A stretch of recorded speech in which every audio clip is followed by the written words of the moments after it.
Hello and welcome to the first episode of the Project Video Game Podcast. This is more of the Gamer Dad podcast where I sit down with some of my friends and we talk about video gaming from the perspectives of parents or just people that, we've been around for a while, playing games for years. So today I have with me Mark Rode. Hiya. All right, Mark. So, the way I like to start this off is I like to ask my guests, what are you playing right now? Right now, I play mostly Blizzard games, being Heroes of the Storm and Overwatch. Although, Ghost Recon Wildlands has really it's been out for a couple of months now, and just past week or two, I've really been getting into it. I'm going to be doing a review on a new expansion that's going to be coming out Tuesday. So I'm pretty excited about that. The first expansion was awful, so hopefully the second one they really reel it back in and, really go back to the roots, because it was a mess last expansion. So I'm playing that. What else am I playing? Oh boy.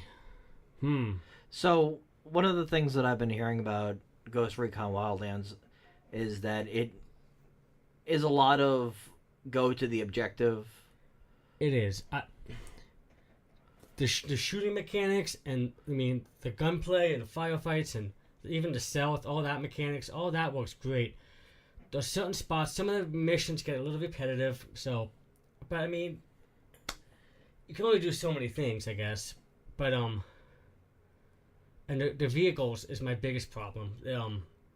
Airplanes, cars, everything handles like it's Van Halen's tour bus. It's awful. I don't know why they can't make a vehicle handle to save their life. So a car operates like a boat, like a 70s. Yes, it's like a '57 Cadillac. It's embarrassing, really, to have it that bad. But the firefight, what Ghost Recon is known for is, that Spec Ops, the stealthy firefight stuff. That stuff's on point. They really nailed it. The guns look good. I play on PC. The graphics are top notch. So was it the Ghost Recon? I know Tom Clancy in general, all of those games. Is it one hit and you're dead type of game still, no, or have they kind of adopted that Call of Duty? They did. They really did adopt the Call of Duty thing. Rainbow Six Siege, it's the same kind of thing. Ghost Recon, you take so much damage, and you gotta fall back and hide for a little bit. And yeah, most games nowadays have adopted that Call of Duty health thing, where it's not like Doom where you had a health bar and you had to get med kits. Overwatch surprisingly still does that, but that's one of the few games nowadays I know still does. Well, not just with med kits, but the whole semi-realistic damage, where even in Rainbow Six, you get pegged 3 times, you're done. No, it's definitely more Call of Duty now, but you can still drop somebody in 2-3 hits. It's kind of one-sided, but honestly, I think they're just trying to make you feel like a badass. You go into a base and you snipe out 4 people at once with a synchronized shot. It's pretty cool. How's the AI in that game? Not the best. But I've heard that they actually do respond and give you good feedback on what's going on throughout the missions. It's a little. I've had a couple spots where it got a little buggy, where a guy got stuck behind a door, or stuff like that. And maybe there'll be patches to fix that kind of nonsense. It's little stuff, but I can't remember. Let's show my age here, but I remember when Half-Life came out. The AI in that game was one of the first games I can remember that the AI really reacted to how you played and just how you played the game. They really reacted to it, and I thought that was really cool. Now I feel that's a standard. You should have that in your game. Okay. So one of the big topics that we're talking about now is E3, since E3 is now We're about a week or two away. Yeah, starting. What are we now? Countdown is something like 12 days away. Yep. I kind of want to take a look back at the E3s, or how we took in media back before E3, and kind of the first impressions of E3. I remember sitting down at a computer with a friend. His name was Ian, and he was probably the first person to show me what E3 was really all about. And I remember going through, I think, through IGN's website, because everybody used Was IGN still a thing back then? IGN was like the only way to acquire gaming news outside of a magazine. I never knew how far back they went. They go back pretty far, huh? Yeah, at least the website did, and at least I'm pretty sure it was IGN. And I remember looking at the, I think it was for the GameCube. They had something like 300 Marios running around on top of this cube, just doing random crap and looking at it. And all it was a tech demo for the GameCube, and staring at it and just going, "Wow, I can't believe where gaming's going." Back when Nintendo really made a difference at E3, huh? Yeah, Although back when they brought more than one game. Yeah, although, you know what? Nintendo's always got really cool, innovative ideas. The Wii, it was a little odd, and I think a lot of third-party guys were like, what the hell is it do with this? But, I mean, it was a cool idea, and they made some cool stuff with it. And the same thing with the Switch. The fact that you can plop that thing in there and hook up to your TV, and you got to go someplace, you just rip it out, and off you go with it. That's amazing. You don't need two systems anymore. I mean, being a dad, that's great for my kids. I mean, I know your son's got one. That's a great idea. I don't know why people haven't done that sooner. Yeah, they definitely, at least after the GameCube, decided that they no longer were trying to compete in the power market, that they were going to turn around, and because the GameCube was a pretty expensive system for them to make. And I'm not sure what their actual profits were, but I know that in the end they decided, all right, well, we've been spending all of this money on hardware. Now we're fighting a three-way battle with decent competitors, not just Sega anymore. But Nintendo had a good fight. They got the best characters out of all the consoles. Oh, no doubt. They have the best first-party titles that anyone has. And they can continue to use the same 10 characters that they've been using for years, and we'll buy it because of nostalgia. Yes, us old guys will buy it just because that's what we grew up with. But I mean, our kids could play it today, and I'm sure they. That's a cool thing now, though. Like, we're that first generation, so now all kids get to experience Mario and Donkey Kong and all those guys again. Oh yeah, and what's great, at least being for a father, I was able to sit my son down at about the same age that I started, about 3 or 4 years old, and I sat him down and I let him play the original Super Mario Brothers on the NES before he touched anything else. And he was just mesmerized by it. It was, and only 2 buttons. To think that 2 buttons could keep somebody occupied for so long. Now games have gotten a lot more complicated, and I don't know if it's as easy to tune a kid into gaming, but technical difficulties? We good. I'm making sure that it's still recording. Okay, so I'll try to remove any shuffling and editing. But what the hell was I? Oh yeah, so games have gotten a lot more complicated now, and I feel like it's a little harder for kids to jump into it. I mean, I know they want to, and my son watches me play Overwatch and all that. He'll hang out with me. He'll watch it for like a couple of rounds at least, and he's 2. It's just, I mean, it's not 2 buttons anymore, so it makes it a little more complicated, I think. No, but the funny thing, as again being a dad watching his son play, he's kind of going through the same process that I remember my little brother, who's 9 years younger than me, was going through, where we sat down and we were playing, the Legend of Zelda: Ocarina of Time on the 64, Mario Kart, And he was really into it as a kid. He wasn't very good at it, but he Right. was really into it. And slowly he got a little bit better and a little bit more competent. And watching Dexter do the exact same thing, it blew my mind. He used to, had that same issue as my brother where he'd run up to a pit and fall in the pit. Noob. Exactly. But now he goes and he's going through levels. He can play Mario 3D World. He can beat the entire game. I just saw your son. What the hell was a Mario game? I mean, he did really well at it. And what's he 5? Mario Kart in 5, yeah. Yeah, he did really awesome at it. It's Yeah, he was getting in last place, and now he gets upset when he doesn't get first. He got so cocky that we're playing, and he challenges me. And my son's never had to actually race against me in a Mario Kart game. There's many years of experience in Mario Kart now. There's a little bit of an experience gap in between us.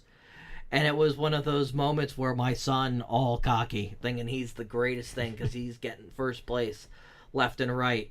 He can take on the world. And then he takes on me, and I go, hey, don't worry about it. He got second. Second to me is still good. Those competitions I feel like are going to happen a lot. Those Oh, it's gaming going to be never competitions, ending. We brought my sister over, and we got her to sit down and play Mario Kart 8 Deluxe with him. And she beat him the first couple rounds. Really? The three of us were going. And then he beat her. And man, he thought he took down the world. Jenny's not really a gaming type. No. We played Mario Kart 64 when we were younger. I think she played a little bit of Double Dash. Mm-hmm. But I mean, but in his eyes, because of how old she Right. is compared to him, to say, oh my god, I can't believe I beat somebody this much older than me. And she beat him a couple more times. Yeah, but that one win, man, that's all it takes. That's really cool. That is a magical moment for a little kid. Yes. Now, that's the thing that sucks a little bit too, is that not a whole lot of games do the whole like 4 guys on a couch anymore. Everything's online now. That kind of sucks. I miss those good old days. I mean, you can still go retro and do it, but Yeah, I mean, it seems like Nintendo's trying to keep with it. yes, Nintendo is probably the best at keeping it local. I guess it's the way you call it. Now, I just wonder, because as we were kids and we were growing up, we grew up Nintendo, and then we hit this point. I would say, middle school? Yeah, PlayStation time. PlayStation. PlayStation was where it was at. And until you decided that you were going to go Microsoft for a little bit there. I did for a little bit, yes. I am guilty. I did go Microsoft. But Microsoft was the place to go. They had amazing first-party titles. They did. What Nope. happened to them? I mean, we would go over, and it became one of those sharing moments again. Because when we were real little, it was one of those moments where I had a Nintendo, my neighbor had a Sega. Yeah. And then when the Super Nintendo came out, everybody was piling on a Super Nintendo, except for me. We only had enough money to keep the NES around. But then the N64 came out, and everybody stayed on the N64, and then the PlayStation happened. The mighty cartridge system. 64, man. Yes. Everybody else is banging out CDs. I'm like, we're going old school. We're keeping it with it out there. Blow up the cartridge quick and plug it in. Hope for the best. Oh, man, I miss those days. But then we went Sony. Sony and Microsoft were the two. Yes. But they appealed to, well, they had Crash Bandicoot and Spyro, and I don't know if Xbox had a kitty. Who'd Xbox have? Microsoft. PlayStation had Ratchet and Clank. I remember playing them. They had some younger games. And Jax. Was that Jax was that PlayStation. exclusive? That was PlayStation. Yep. Wow, Xbox is a bitch. There's don't only content, huh? I think they made it a couple attempts, but they never really grasped that good first-party platformer. I can't For think the of most part, I mean, I can't we think of remember- anything that really stands out.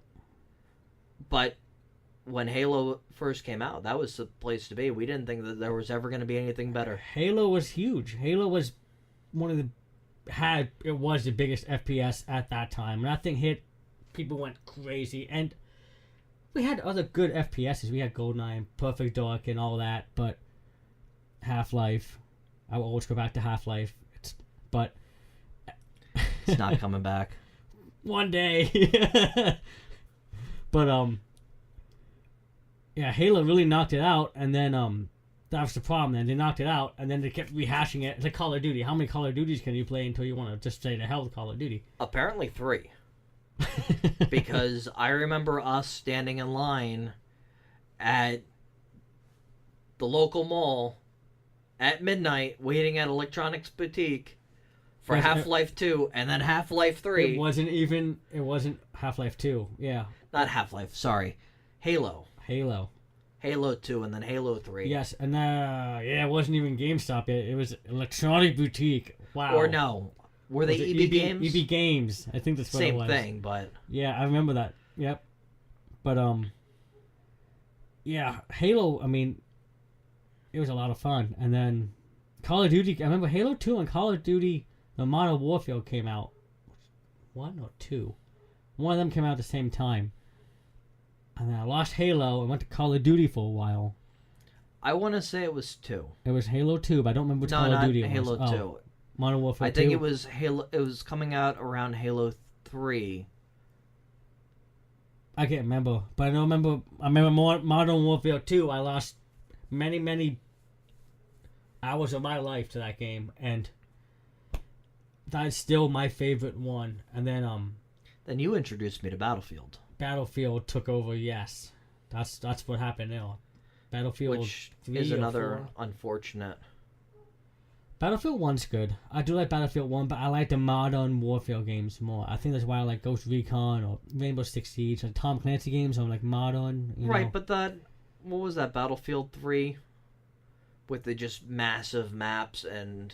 No, that's Battlefield's thing. They just have like massive they don't feel- 64 people maps. I don't think they feel as massive anymore. Especially, or at least they don't feel as expansive as they used to be. Because back in the day, when you were fighting through each of the different levels, and then you'd hit the checkpoint, and then the map would get bigger. And it's like... Yeah, that's that what's that game mode called? Yes, you have to take the base. But no one sold me on Battlefield the most. You're sitting in a building and you see a tank just blow through a wall and you shit your pants and you don't know what the hell to do about it. That's the best moment ever. Or you got a sniper up in a building and you're like, oh, I got this. You pull out your rocket launcher and drop the whole building, murder his ass. It's the outside the box thinking that really sells it on that game. Maybe it's the audio nerd in me, but the big sell for me for Battlefield was the sound effects. Oh yeah, the audio in you that step game. inside of a building, it's like, hey, listen to this. just Pop a shot off.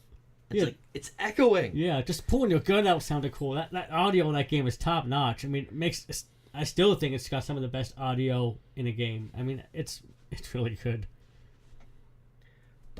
And then they started adding more. They spent more time on a campaign, which was never Battlefield's. No, you know what? Because The old Battlefields didn't even have a single player mode, and I don't know if they had No. to fit with Call of Duty, and try to. they No. did Bad Company. They did Bad Company, and that was the first one with a single player campaign to it. But I think because Call of Duty was very successful at the time, that Battlefield felt that. I'm like, maybe we should try that. Even though Modern Warfare or any Call of Duties, you might play through a single player, and some of them weren't that bad, but you weren't like, oh, I gotta get it for the single. You're playing it for online. Nobody really gives that much of a shit about a single player. You'll play through it and be done with it. Yeah. And, they're the guys that you'll always see at an E3 every year. You're gonna see You're Activision and EA. And they didn't used to show up to E3 as much. It was one of those every other year when they first got going. Yeah. And now it's, all right, what do you got for me Well- this year, Call of Duty? Yeah, well, Call of Duty, and that's why I think it's getting so lame, I guess. It's just to put one out every year, and I think they're rushing it. They gotta really pull back and be like, okay, how can we really revamp this thing? Because Call of Duty 4 came out, and it blew the doors off of, like, Call of Duty 3 by 4. But if I remember correctly, it took a couple of years for them to, like, let's revamp this whole thing and make it amazing. That's what they gotta do. So moving forward on the E3s, last year was a phenomenal E3 For PlayStation. for just about everyone. Not just with the PlayStation games, but everybody showed up, at least a little bit. You know, Yes. Microsoft, I didn't like the mic. their message was a little bit off. Well, I like They're the fact, me being a PC guy, I was super excited to see that, hey, if you have a Windows, you now get all my games. Right. And So that was super cool. that was great. But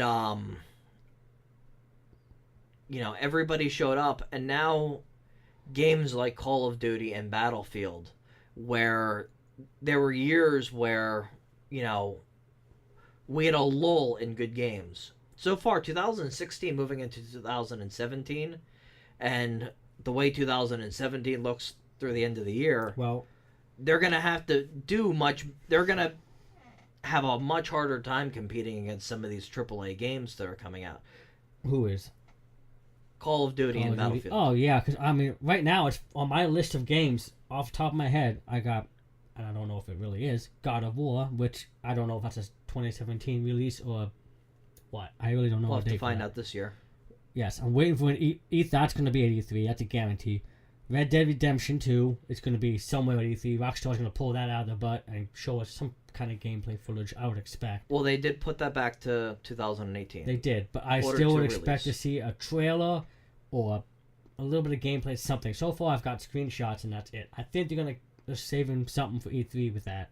And then Destiny 2, which I think a lot of people are excited for that one. And that's going to be Bungie's gig. But, I mean, I have really high hopes for that. And none of that is anywhere in Call of Duty or Battlefield territory. I mean, We're supposed to see a little bit more Odyssey out of Nintendo. Odyssey would be cool. Yes, that's... And see, here's the thing with Battlefield and Call of Duty. We've gotten so used to them, they ended up getting the, I want to say, the Assassin's Creed effect, where the first couple Assassin's Creed games were phenomenal.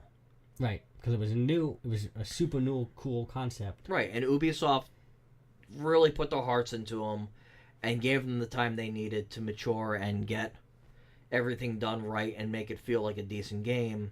And then it became an every year game. Well, finally, they decided to take last year off, and we're going to be seeing the new game this year. For, The new Assassin's Creed. yes. But they need to do that. That's exactly like I said. They have to take that year or two. And that's what go back Call to of the Duty drawing and Battlefield board. need to do as Yes, well. they do. It's been getting a little ridiculous for It them. is. I mean, they're getting out of hand, and it's The biggest Call of issue. Duty sales were just a wreck. And Battlefield still has some steam to it. I'm still liking the Battlefield. I just didn't like World War II. I'm okay with Modern Guns. I'm okay with World War One. World War One. I don't know. See, that's the thing. It's a little too far back for me. It's a little odd.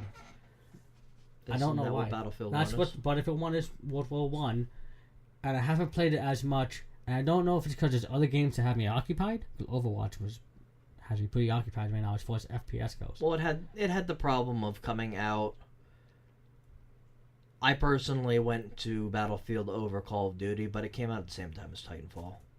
And Titanfall just brought it this Perfect year. example. That game, the first one wasn't bad. The second one, and they actually did this. They went back. They said, okay, well, this is the criticism we got. Let's build on it. And Titanfall 2 was fantastic. I thought it was a great game. I put some serious time into that one, too. And I don't know how to have any DLC going through it or not, but I mean... But I mean, come on. Call of Duty, Battlefield, take a year off. Yes. Make new mechanics. I mean, it's because getting that's what harder we and wanna harder see. to reinvent the wheel at this point because everybody's playing FPSs, but every game needs its hook that just kind of makes it stand out. Right, but I mean, a Call of Duty game is going to feel like a Call of Duty game, Yes. no matter how you reskin it. You know, They still play really well compared to most FPSs. Right. They play well. It's smooth. Black Ops 3 was made really well. It's but- just we've done this. Like, how many times are we doing this? Right. So, they just So, they I need to suppose- take care. as far as E3 goes, I mean, I know the new Call of Duty is World War II. They're going back to the roots because everybody was pissed off they went into space and it got a little out of hand. So, like, okay, well, let's go back to World War II where it started. I don't know a whole lot about it, honestly, because I've kind of fallen out of the Call of Duty loop. I don't know if you know anything. Do you think that they can pull back? Do you think that Activision Oh, yeah. has what it takes? There's still enough Call of Duty people.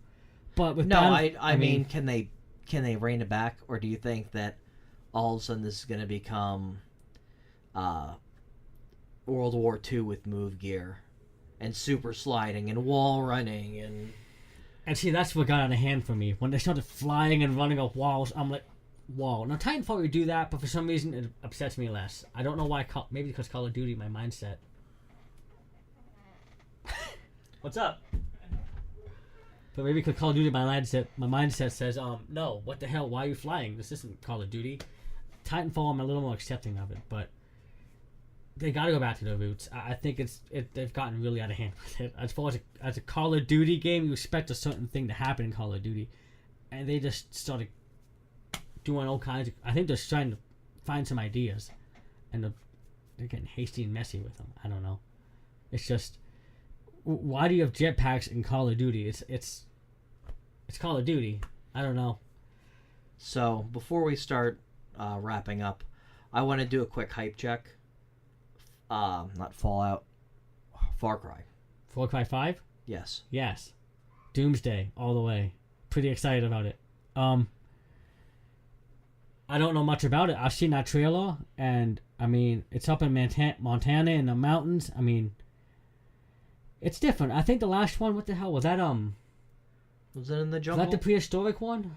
Oh, man. I have a hard time. I have a real difficult time following. It might have been the those. prehistoric one. I mean, that one was pretty cool, but that's the thing Far Cry does. They kind of mix it up a little. They give you a different place to explore, and it makes it cool. I remember playing some of the older ones. It was pretty much like I think it was like Safari or Africa, and that's fine. And then they'll go out and they'll give you like a prehistoric time or sandbox world to play around in. And then they'll go out and they'll give you Montana. I was like, okay, well, guess we're going to Montana this year. So it's like, they know how to mix it up. They're doing pretty good about that. But I mean, they only come out every 3 years maybe. But that's okay, because you're going to get a good game with good content every couple of years. I'd rather have that than like, oh, let's just put out something at E3 and hope it bites. Like, what the hell are you doing? Battlefield was good, though. I still kind of like the Battlefield games. I mean, but I can see them running out of steam soon too. I don't know what else E3. Red Dead Redemption, God of War. God of War, by the way, is the only real reason I have a PlayStation yet. Oh, mine was Final Fantasy VII Remake. And Kingdom Yeah, Hearts but is that 3. exclusive? The remake? They only played it at the PlayStation event. It might not be. Well, that's where it started. It did start on a PlayStation before we had 2, 3, 4, 5. I mean, that was PlayStation. Right. But- I wouldn't be surprised if That is another they thing. haven't released anything that specifically says they've locked down the rights on it, but I wouldn't be surprised if they either, one, locked down the rights on it, or two, paid enough money to get a head start on Microsoft, which is, shady dealings, but They do that a lot now with DLCs. Like, oh, you get it 2 weeks early. I'm like, well, I've waited for 2 months. I can wait 2 more weeks. But I don't know. They try and pull that game. It's kind of dumb. But that's another thing. Square Enix has to come to E3 with something, I would imagine, right? oh, they are. They're developing a new. Oh, I just saw the The Marvel game they Preview. won't have ready yet. Spider-Man. That's Square Enix? No, No. they wouldn't do something like that. But Well, maybe they would nowadays. they have an RPG that they're developing for the Nintendo Switch, or at Really? least is going to be on the Nintendo Switch. Is it one of your anime things? It is a fun-looking JRPG. It's set like an older RPG, but it kind of feels like Chrono Trigger. Okay. So it has the sprite work more of a Final Fantasy, but the battle system of a Chrono Trigger. Okay. It has something to do with the moon. I don't know, man. Something light or the JRPGs are your territory, man. I mean, Final Fantasy more games I play. traditional. More traditional JRPGs, Yeah. which I'm looking forward to cracking up in Persona 5 after I'm done with Prey. Hey, I'm booked for the year. This is the most exciting year for me for playing. See, the thing is, you put a lot of time nowadays. I put a lot of time into one game or 2 or 3 games, and then something else comes out. I'm like, oh, but I have all this stuff going on in this game.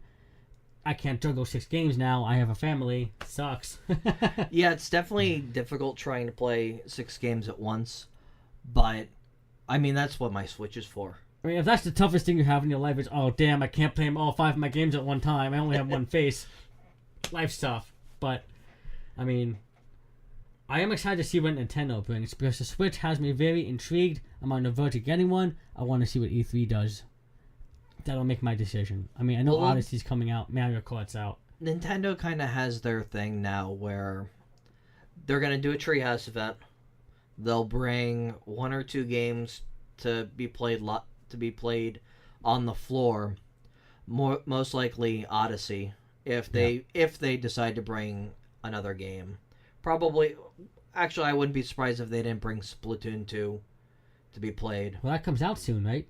That comes out in July. And then June is ARMS. So they might ARMS. they might That's have gonna an be a ARMS cool event. game too. That would be a cool ARMS event. Would be I mean, no, it's not really E3. It'll pretty much be out by then, but that'd be a cool thing to do. The ARMS event would be a cool idea. And then they like to do their Treehouse events, so they'll probably pop out another Treehouse event in August. And I'm hoping, by August, Yacht Club Games promised us King Knight is the next expansion to the Shovel Knight series.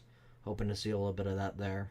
You know what I'm hoping to see? Kingdom Hearts anything, No, don't say that. Because one year it has to happen. They did 2.8, so they yeah. still have 2.9 to use if they really want it. And then 2.95, it's gonna get out of hand. Like, at what point do we just come on, give me 3 so I can just get on with my life? My childhood was they pulled the development team from Kingdom Hearts 3 to it was either towards fixing the mess that was Final Fantasy 14 or 15 or 14. 14 was a mess. Right, 14 was a super mess, and I believe they pulled the team from Kingdom Hearts 3 and brought them there. Either that or it was to finally help get 15 out the door. 15 was a mess. Or maybe not a mess, it was I don't know. 15 was behind. There was a weird year or two where Square Enix was just like, oh god, what the hell did we do? Like, this seemed like a mess for a while. They had a lot on their plate. I know they downsized. They're downsizing, which can be seen as a bad thing, or it can be seen as, all right, Square's finally taking a moment to step back and focus on what makes them great. RPGs. Right. They're amazing at RPGs, but they're also great at the third-person action platformers like Kingdom Hearts 3 with those RPG elements. That's an ARPG, right? Kinda? I said action RPG. Oh, did you? Yeah. I'm sorry. I'm using my abbreviations. Well, I threw in platformer as well. Uh-huh. Because it has some platforming elements. It's like MOBA. What the hell is a MOBA? I don't know, that thing where you run around. Everything has a million categories. It's like music. Which, by the way, Heroes of the Storm. Rock? No, I'm industrial. Yeah, I'm like electronic 9 Inch techno. Nails rock. I'm like, what the hell? That's actually industrial, right? No, it might have used to be industrial. I think they turned it into like alternative. EDA. We don't know what to call it. I'm gonna call it alternative. No, it's a style of electronic because really? he has mixed a lot more electronic stuff. But that's for video edit. Yeah, no video edit. This isn't as awful as the 4-person podcast that we audio got lost for. We did try a 4-person podcast, and turns out that USB mics, you can only have one of them plugged in at a time. So, fellow podcasters, do not buy a USB mic. You will be pissed. Well, unless you're recording video or solo. Yeah. Amazing mics, but Yes, they all good. I use mine to play Overwatch as on my mic, and it works fantastic. Yeah, you're welcome for that. Yes. Nothing like purchasing 4 brand new microphones and managing to only be able to use one at a time. We'll source them out. But Heroes of the Storm. You've been playing that. We started to play that. Started playing again, yes. Yes, and now we have to get you into Overwatch. So now you got the same problem I do. What do I play? I have a little less of a problem with that. Plus, your other because games. you were nice enough to pull my Wednesday stream for me. So now I can concentrate on getting more of my larger reviews done. Prey will be a weekend. Are you still reviewing playing. Prey? Oh yeah. Spectre Knight's gonna come out soon. Went back and started knocking out a couple reviews to post up on the site, show everybody what we're all about. And, I did Blaster Master Zero. Yes. Mixed that one up. Fallen Ghosts. That's what the name of the new DLC for Wildlands is. I just clicked. Sorry. I was trying to think of what the hell is that new DLC pack called? And 30 minutes later. Yeah, it takes a while sometimes. It's. I hope people's attention spans are a little bit stronger than. If you made it this far, then congrats to you. Anything else on E3? E3, no, but we do have a montage that we're going to be showing at the end of the video, kind of playing us out. Oh, really? Yeah. I was not aware of this. That's cool. The original montage that was going to go with our 4-man group is going to play us out. Okay. Cool. It'll be pretty good. Spend a couple minutes on it. Wow, way to really bust your ass. All right. I put a couple, took about half an hour to mix together. Yeah. I opened it, we sat down, looked at it, tried to go grab a beer, take a shit, and came back 20 minutes later. Oh, 10 minutes of work. There we go. Done deal. Hey, it's not my fault. I'm good at editing. All right, man. I guess play your montage, I guess. It'd be good. Anything else you want to discuss? No, that's it. All right. Cue us out. Well, thanks. I think that's typically my line, but until I see you guys again, be kind, stay strong, and fight like you're at it continues.